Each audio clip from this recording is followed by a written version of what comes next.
Mengimbau kembali sejarah kegemilangannya, Cordoba menjadi pusat pemerintahan Islam di Spanyol pada abad ke-10 Masehi. Pelbagai disiplin ilmu diterokai dan ia merakam sejarah kemajuan Islam terunggul.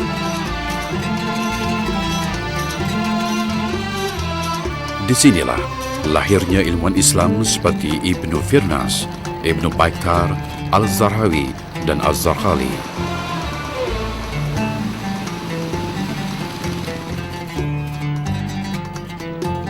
Kini, Cordoba menjadi kota pelancongan yang pesat membangun.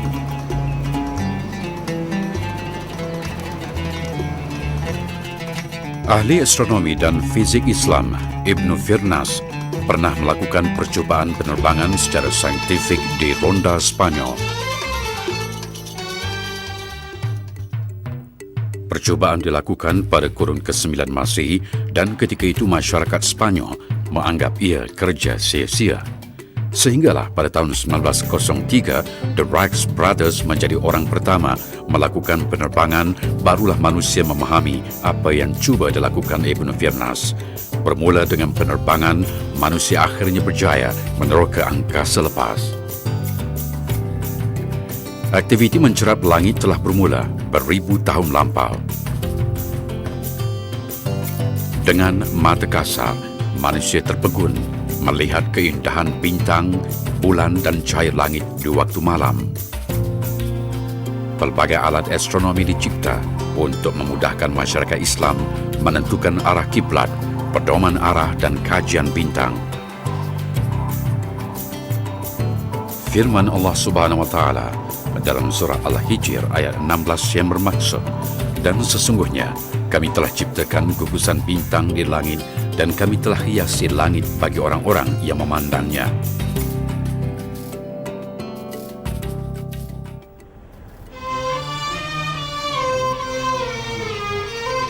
Salah seorang ahli astronomi terkemuka di dunia Eropa adalah Az-Zarqali.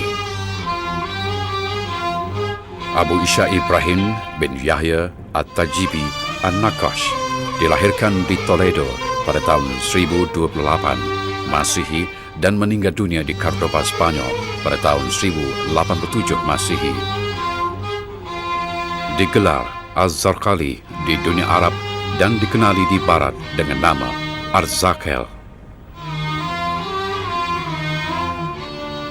Beliau berketurunan Arab Spanyol dan terkenal kerana pencapaiannya dalam pembuatan astrolabe.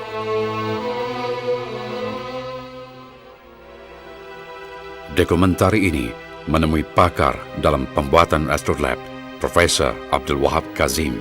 Dia meneruskan usaha Az-Zarqali dengan mencipta astrolabe. يعتبر الزرقاني من العلماء النادرين الذين استطاعوا أن يحددوا الأوربتس اللي هي دوران النجوم أو مجموعة من النجوم الثابتة في السماء والأبراج الاثنى عشر، وأوضع وجمع هذا كله في صحيفة واحدة تسمى بالصحيفة الزرقالية.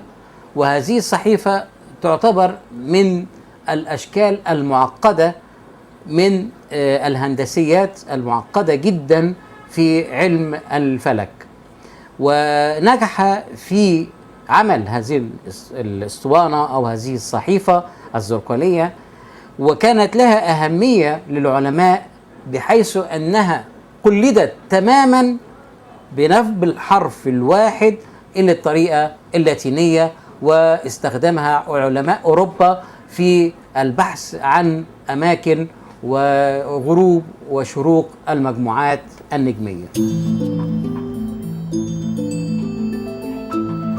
Menurut Profesor Abdul Wahab Kazim, dia membuat astrolabe mengikut pelakaran asal daripada manuskrip ahli astronomi Islam. Antaranya, astrolabe Az-Zarqali. Astrolabe tidak dijual di pasaran, tetapi dibuat bagi memenuhi tempahan daripada individu kerana kehalusan dan kemahirannya. Astrolabe adalah alat mencerap yang digunakan untuk menentukan dan mengukur kedudukan matahari, bulan, planet dan bintang secara tepat. Keperluan alat ini bergerak seiring dengan keperluan umat Islam ketika itu. Astrolabe sentiasa berwajah baru apabila ia sentiasa dikemaskini ahli astronomi berdasarkan tempat cerapan yang dilakukan. الراصد في القاهرة على خط عرض 30. الراصد عندكم في ماليزيا يختلف، لأن الخط عرض هناك يختلف عن خط عرض القاهرة، يختلف عن خط عرض لندن، يختلف عن القطب الشمالي. فكل مجموعة ترى المجموعة النجمية بطريقة تختلف عن الثاني، والذي يحدد خط العرض هو زاوية الميل للقطب الشمالي، والقطب الشمالي يسهل لأي إنسان تحديده بواسطة الدب الأكبر. Allah Subhanahu wa Ta'ala berfirman dalam surah Al-Anbiya ayat 30 yang bermaksud, dan apakah orang-orang yang ingkar tidak mengetahui bahawa langit dan bumi itu kedua-duanya dahulu adalah suatu yang padu, kemudian kami pisahkan antara kedua-duanya, dan daripada air kami jadikan segala sesuatu yang hidup, maka mengapakah mereka tidak juga beriman?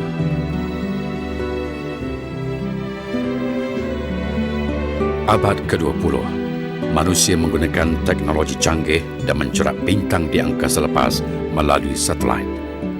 Penggunaan astrolabe semakin dilupakan.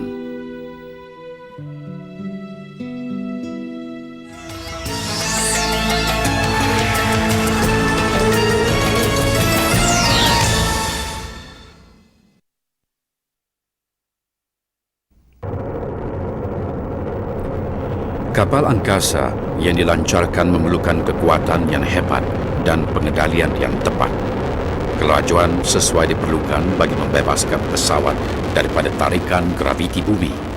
Kelajuan dianggarkan 11.2 km per saat. Teknik naik secara melencong lebih menjimatkan bahan api dan mengurangkan risiko di luar kawalan.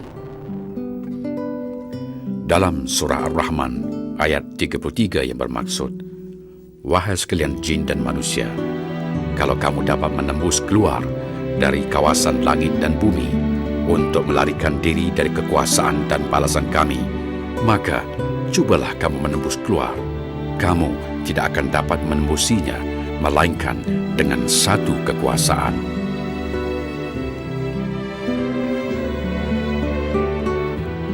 Huraian lanjut mengenai naik ke angkasa lepas, kami menemui bual Profesor Dr. Zakhlul An-Najjar. فقال ولو فتحنا عليهم بابا من السماء فظلوا فيه يعرجون لقالوا إنما سكرت أبصارنا بل نحن قوم مسحورون.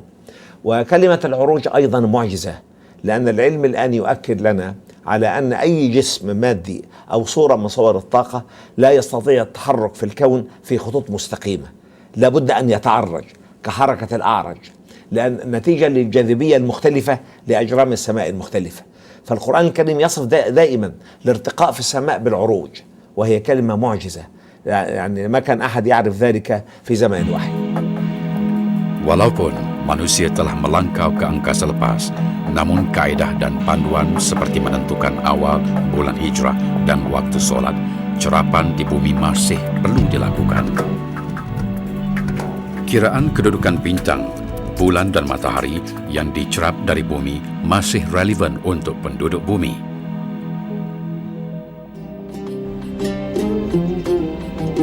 Menyedari kepentingan mengetahui panduan waktu solat, menentukan bulan hijrah dan arah kiblat, Az-Zarqali memperbaharui astrolabe di zamannya. Dia melakukan kiraan kedudukan bintang dalam astronomi dan mencatat dalam kitabnya yang dikenali dengan nama Jadual Toledo. Perkiraan Az-Zarqali mengenai pergerakan alpion atau titik paling jauh bintang daripada matahari dengan kadar 12.04 saat setiap tahun, hampir dengan kadar pengiraan moden iaitu 11.8 saat. Sehingga kan bangsa Eropah menggunakan kitabnya sebagai panduan selama 2 kurun. Dia juga membetulkan maklumat geografi Ptolemy dan Al-Khwarizmi mengenai jarak Laut Mediterania. Daripada 62 darjah, Al-Zaghali hampir menepati ukuran moden iaitu 42 darjah. Namun, mengikut Profesor Dr. Muhammad Zamri Zainuddin, pencerapan di bumi ada kelemahannya. Bila kita mencerap bintang dari bumi, kita ada satu permasalahan yang besar, iaitu atmosfera bumi sendiri. Atmosfera bumi ini menjadi penghalang kepada kita melihat bintang-bintang itu dengan lebih jelas. Kerana sebenarnya bintang itu memancarkan cahaya tanpa berkelip. Tetapi sebab apabila ia melalui atmosfera bumi, maka kegeloraan bumi itu, kegeloraan atmosfera bumi itu menyebabkan bintang itu berkelip. So supaya macam kita lah, kalau kita tengok bayang bulan dalam air yang tenang, kita akan nampak bulan dia tak bergerak. Tetapi kalau air yang berkocak, dan kita akan nampak bayang bulan dalam air itu bergerak. So begitulah ibarat atmosfera kita ni. Atmosfera kita ni memang bergelora lah. Jadi untuk mengatasi masalah itu, masalah kegeloraan ini, sebab itu kita sekarang ini mencerap di atas angkasa. Dalam balai cerap di atas bukit ini, tersimpan peralatan canggih kajian astronomi. Walaupun balai cerap ini mempunyai keluasan dan bentuk yang sederhana, namun peralatan yang dimiliki setaraf dengan balai cerap lain di luar negara. Ia beroperasi pada Mei 2005 dan berkeupayaan mencerap objek di langit pada waktu malam dan siang.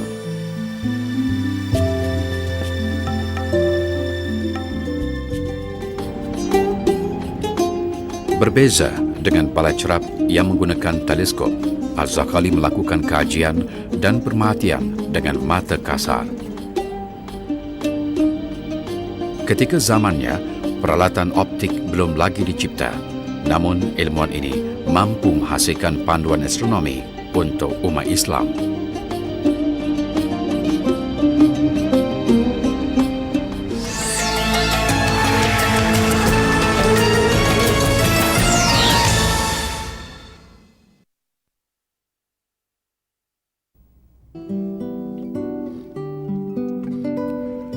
Firman Allah Subhanahu wa taala dalam surah Al-Hijr ayat 14 hingga 15 yang bermaksud, dan sekiranya kami bukakan kepada mereka salah satu dari pintu-pintu langit, mereka akan terus-menerus naik ke atasnya. Tentulah mereka akan berkata, sesungguhnya pandangan kami telah dikaburkan, bahkan kami adalah orang-orang yang terkena sihir.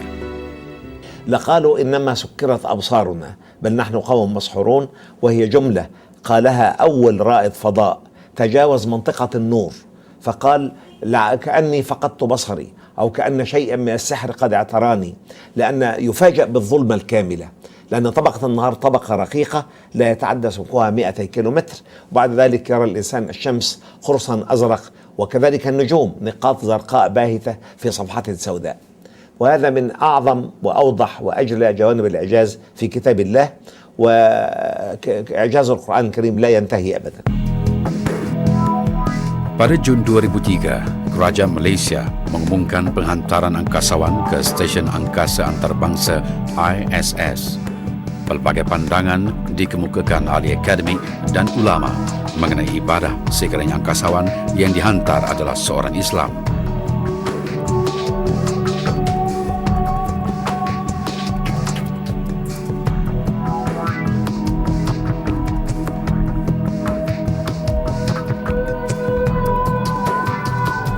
Persoalan ibadah di angkasa lepas menarik perhatian bukan sahaja masyarakat Islam Malaysia, bahkan umat Islam di seluruh dunia.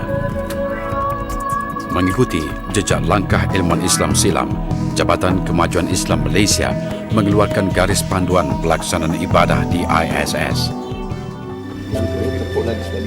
Panduan ibadah di ISS merangkumi cara beristinja, menentukan waktu solat, menentukan kiblat, menunaikan solat, menentukan waktu puasa, menguruskan jenazah dan sebagainya. Dokumentari ini merakamkan detik angkasawan negara sebelum mereka berlepas ke Rusia. Dr. Syekh Muzaffar Syukur bangga menjadi angkasawan Islam. Dari segi Islam, bagi saya ia adalah satu tanggungjawab yang begitu besar kerana ia bukan sahaja melibatkan orang Islam di Malaysia tetapi seluruh Islam sedunia. Dan saya tidak nak, kami sebenarnya sudah 7 orang Islam sudah naik ke angkasa, tetapi negara Malaysia adalah negara Islam yang pertama yang menghasilkan panduan cara beribadah di angkasa. Dan saya berasa begitu bangga kerana kami menjadi contoh dan teladan kepada negara-negara Islam yang lain. Jadi bagi saya, pergi ke angkasa bukanlah hanya untuk melencong-lencong ataupun untuk melakukan eksperimen, tetapi untuk menunjukkan kepada seluruh umat Islam bahawa Islam is a way of life. Ia adalah satu kehidupan bagi diri kita. Kita tidak harus lupakan Islam walaupun di mana-mana juga kita berada. Jadi saya ingin tunjukkan, menjadikan contoh dan teladan kepada semua umat Islam di sana bahawa walaupun saya berada di angkasa, saya masih dapat melakukan dan melaksanakan tanggungjawab saya sebagai seorang Islam. Mengagumi ilmuwan Islam silam, Dr. Faiz Khalid mempunyai pendapat tersendiri. Saya berharap bahawa the public realise that actually kita punya perkembangan sains ni banyak dipengaruhi sains tamadun Islam.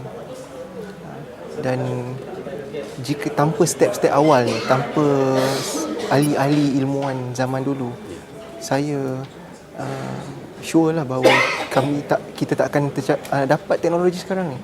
So kita perlu ingat tentang basic kat mana sains ini datang, dan juga kita perlu ingat tentang ilmuwan tokoh-tokoh yang lepas, contohi mereka, jangan lupakan mereka, dan juga mengambil manfaat from them, daripada dia punya spirit, ingin mengkaji, ingin tahu, sikap ingin tahu. Allah Subhanahu wa taala berfirman dalam surah Al-A'raf ayat 54 yang bermaksud, sesungguhnya Tuhan kamu adalah Allah yang mencipta langit dan bumi dalam 6 masa, lalu dia bersemayam di atas arasy. Dia menutup malam kepada siang yang mengikutnya dengan cepat, dan matahari dan bulan serta bintang-bintang tunduk kepada perintahnya. Ingatlah, mencipta dan memerhati hanya hak Allah. Maha suci Allah yang mencipta dan mentadbir sekalian alam.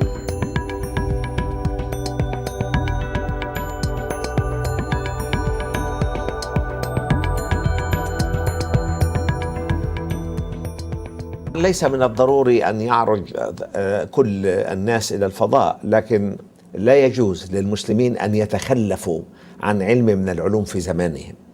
يعني هذا علم وفتح أبواب من المعرفة كبيرة وواسعة لا يجوز أن يتخلف عنه المسلمون. ولدينا كفاءات علمية كثيرة في العالم الإسلامي والعالم العربي. يعني الذي أرشد الأمريكيين على النزول إلى سطح القمر مصري من طلابي اسمه فاروق الباز، الدكتور فاروق الباز. فلدينا العلماء ولدينا الكفاءات العلمية البارزة، لكن ينقصنا أن نوحد صفوفنا وأن نوحد جهودنا حتى نستطيع أن نصل إلى ما وصل إليه غيرنا من تقدم علمي وتقني. Menurut Ibnu Al-Abbar, ahli sejarah Islam kurun ke-13, Al-Zarqali sahaja di zamannya yang mengetahui mengenai nombor digit, astronomi dan memahami jadual falak di Andalus bermula daripada Islam menakluki Spanyol sehingga kini.